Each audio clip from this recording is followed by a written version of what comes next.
Hey, Myles here. Welcome to this week's live fire session.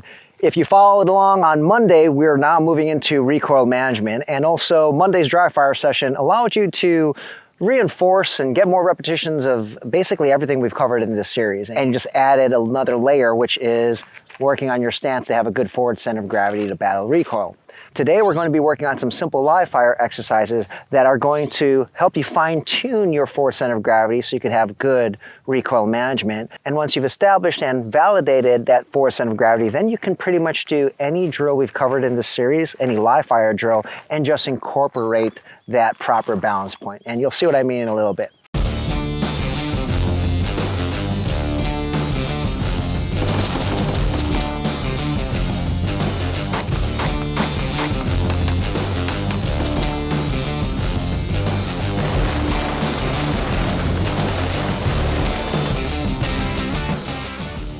So what I have here is I have a target set up downrange. Now the target is not that important.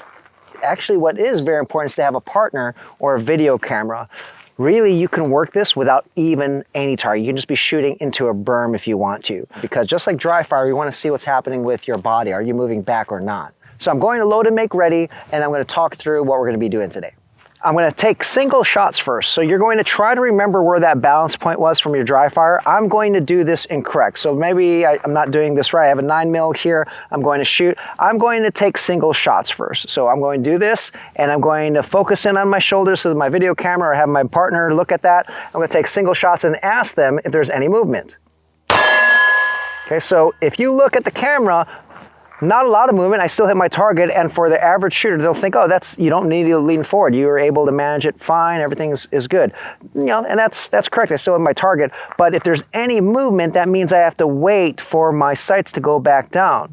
Now I'm just gonna lean forward, get my center of gravity, and I'll notice the difference between that first rep and this rep here. That one, if you watch it, you'll see that I was ready to take that second shot sooner because I had good recoil management. My body wasn't pushed back. So you're going to start off with that. You're going to take single shots, ask your partner if you're moving back or not. The idea is you want to be able to stay in position, or as an alternative here, is you move back, but you move right back to the original position very quickly, okay? It shouldn't be a long pause here, okay? And this should happen naturally. You're not trying to force it. You're not driving your body in. You literally are just letting your body do what it's going to do. It's going to be pushed back, and then it's going to fall back into position. Once again, though, if you have a good center of gravity, you're not going to be pushed back much at all, if at all, okay? Once you found that balance point, then with your partner, you now are going to graduate to 2 shots. So notice, if you recall from the previous video on Monday, I talked about how some of you might think that you can handle your recoil fine, maybe doing 3 shots, 4 shots, but if you start taking a lot of shots, there's an accumulative effect. That recoil, maybe you're fine for the first 2 shots, but the 3rd, 4th, 5th, you start going up. So you might need to adjust your balance point based on multiple shot engagements. So maybe for 1 shot, this is good enough.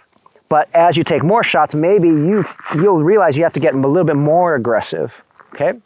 And what you want to do is you want to do those multiple shots, and whatever it is, whatever that balance point is that allows you to stay pretty much stationary there or not moving a lot, that is probably the ideal, or what you should be going for right away. Meaning, if this stance allows me to have a good center of gravity for as many shots as I want to, then I would go directly here rather than dealing with the center of gravity that allows me to handle 1 or 2 shots. I would go directly to the center of gravity that allows me to handle any amount of shots, okay? So now we're back at 2 shots here. What might happen is this, okay? So let's say I'm gonna stand up straight right here, and notice my shoulders here, 2 shots. I'm moving back. You see me lean back a little bit. So now I have to get closer, or I should say I should have a better forward center of gravity. Remember, the target is not that important. You didn't even hit that second shot, but that's not important right now. You want to focus here. So now notice this. I'm going to adjust my forward center of gravity, take 2 shots. And if you watch the video, you will see that the shoulders are moving much less compared to the previous rep. Then I'm going to graduate here. I'm going to now do 3 shots. Then 4 shots, then 5 shots, then 6 shots. What you're trying to do with this exercise is get to the point where you can handle 6 shots. You know, you can do a little bit more if you want to without much movement. So your gun is returning right away to the original position because now you're managing this rearward force better with your stance. Not the actual grip, that's for muzzle rise. We are now using our stance. And so here, once you've established this, you feel good, you're doing reps of 6 shots and you're not really moving back, that's a balance point you need to remember. Now you're going to take the drills that we've done throughout this series because there's a lot of little things that you can still be working on and you need to master. If you've been watching this series and you already think you have everything down, let's say a lot of these concepts were new from week 1, and you're now with us on week 10 or week 11, whatever it is, that's not enough time. I'm telling you right now, there's still a lot of room for improvement and understanding the concepts that I shared with you. So what you're gonna do today is after you do this exercise, you're going to remember that balance point, then do all the exercises that we've done, live fire exercises, but now from that stance. So it might be something as simple as you working trigger prep and your grip, but now you have this stance. It might be from compressed ready. I'm going to talk this one through. It might be a single shot where I'm prepping the trigger. I have a good grip. My sights are on target. I break the shot. Then from here, reset and prep. Okay, do I have a good grip? Is it consistent? Do I have a good stance? Finger off the trigger and then back.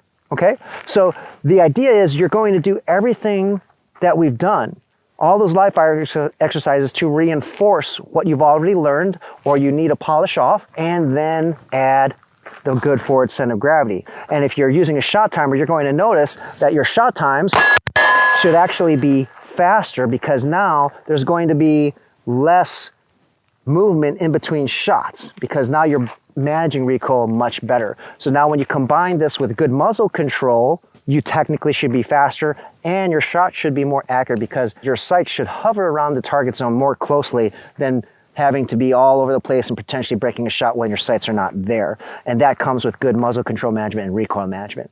So we just covered the wave tops of recoil management using your stance. It is a very simple exercise to establish your forward center of gravity, but the most important thing here is to remember where it is and now start applying it. You won't always have the opportunity to shoot from that ideal stance, but remember, if that's ingrained in your subconscious, you're always going to be looking for it. So under stress, you're going to be as close as possible to the ideal so that your performance will be as close as possible to the ideal as well. As always, guys, if you liked the video, please give us a thumbs up, comment, subscribe, and I'll see you guys next week.